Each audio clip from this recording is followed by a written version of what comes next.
Hello everybody, this is Gregory with How I Lost Over 100 Pounds, and I've kept it off for 30 plus years, where there should be no hesitance in your weight loss and in your weight maintenance. Today we're going to talk about the best diet for weight loss. Now before we begin, if you need help with weight loss, contact me through the Clarity FM link found here in the episode notes.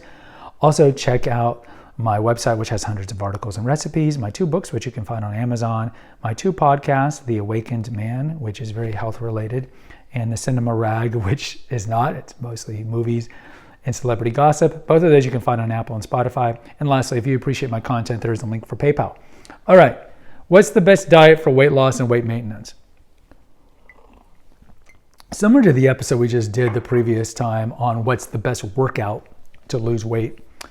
Look, you're gonna hear a zillion answers from a zillion people.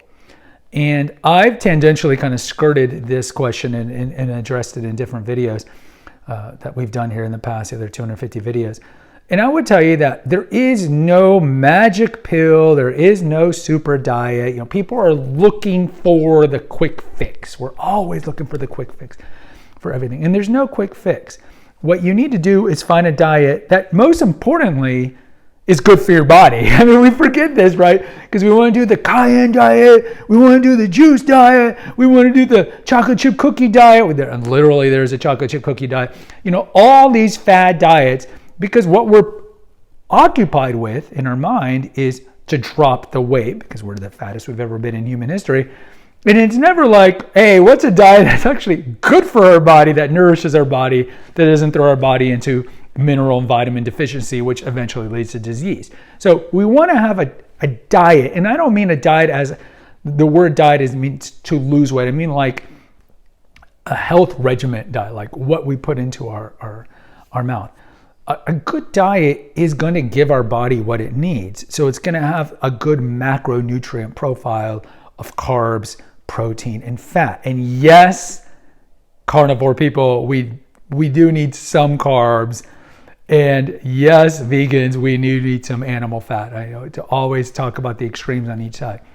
But what's the best diet? Well, obviously we can talk about things that you should eliminate, that I think every faction that looks at eating as a religion, because we take Christianity out of our life now, we got to replace it with another ism like veganism or environmentalism. We can all agree that don't drink your calories, so eliminate sodas. I think every faction can agree that get rid of Coca Cancers. I think most would tell you to get rid of Sunny Delight and power drinks and all these things that are just sugar, water, and food dye. Got to get rid of those. I think a lot of them would also agree with the middle aisle foods, these ultra processed foods that are high in calorie, and they meet that bliss point of high sugar, high fat, high salt that make them addictive, and don't really have a lot of nutrients, right? So you got to get rid of those. So ideally, when you look at your pantry, and we have a 3-part series here on things to get out of your fridge and replace it with, things to get out of your pantry and replace it with, things to get out of your laundry room like toxins and what to replace them with. But we don't want to have a fridge and a pantry that has stuff that's got shelf life that won't expire for months or if not years. Then we know as a whole those foods aren't the best. Yes, I do believe that you should be a prepper on one level. You should have a good supply of canned beans and stuff like that just in case crap hits the fan. But overall, we don't want to have a lot of just crap, right? The sugar cereals we know aren't good for us. The Cheetos and all the super refined chips, all the super refined cookies and crackers and donuts, all the fake food, the Frankenfoods. So I'd tell you, what's the best diet for weight loss? It's going to be a diet that kind of aligns with the way we've been breaking down food for a long time. So I would say a paleo modified diet is probably the best. If God didn't make it, don't eat it. So yes, you can eat fish, meat, chicken, ideally clean. Yes, you can eat nuts, you can eat fruits, you can eat produce, albeit don't get the dirty dozen. These are easy for our body to break down. Now, in this kind of paleo modified, I would tell you that for weight loss and weight maintenance, it's a little different, but certainly for weight maintenance, unless you have an aversion to bread and to rice and to potatoes, you should still eat them, because most of us don't want to live a life, unless you have celiac disease or something like that, of never eating bread, rice. I mean, these staples that we always eat.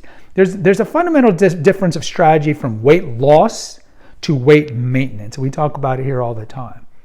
So if you like rice, it's totally fine to eat rice. I mean, I wouldn't overindulge in it. I'd get, long grain brown rice because it's a little more nutrient dense. And same for chips. We have a do's and don'ts episodes here on rice and on chips. What kind of chips to get if you want to eat chips, and bread and sandwiches and all these things like that. So what's the best diet for weight loss? It's a diet that nourishes the body, and it's a diet that is devoid of crap. It's a diet that really focuses on, especially vegetables, but there are good fruits as well, and focuses on good quality meats. Absolutely. Then you also got to look at the microbiome. You want to get prebiotic foods and probiotic foods. All those for you are going to be very good for you. And then to incorporate this kind of, you could say the Mediterranean diet. If you look at the studies, the Mediterranean diet is always seen as really good. And if you look at the commonalities of the Mediterranean diet, they eat bread, right? But they eat a lot of olive oil. But more importantly, they don't eat a lot of processed foods, and then they're ambulatory. They walk a lot. So as you kind of eat a modified paleo diet, remember, move the body, shock the body, like we talk about all the time, daily exercise. If it's not like high cardio or high strength training, at least walks and stuff like that. And then good proper sleep. And then to really biohack your body, I would recommend a large majority of you do daily intermittent fasting or a compressed eating window, because that can really help your body. But this is some of the tips that I would give you for like the ideal thing. And remember, the ideal thing is not losing the weight. It's the maintaining the weight, because the maintaining is infinitely harder than losing. And we know, again, I've quoted here, 80% of the people who lose more than 50 pounds will regain it back within 3 years. So the weight maintenance is the hardest. And a life of never eating all the things you gave up when you lost the weight is a very difficult life, and is more likely to make you lapse and go back to gaining the weight. So you have to have a very kind of moderate, pragmatic, sensible approach when it comes to the weight maintenance. Guys, post in the comments. I'd love to hear from you if you agree or disagree. Until next time, take care, subscribe, and share with others. Bye.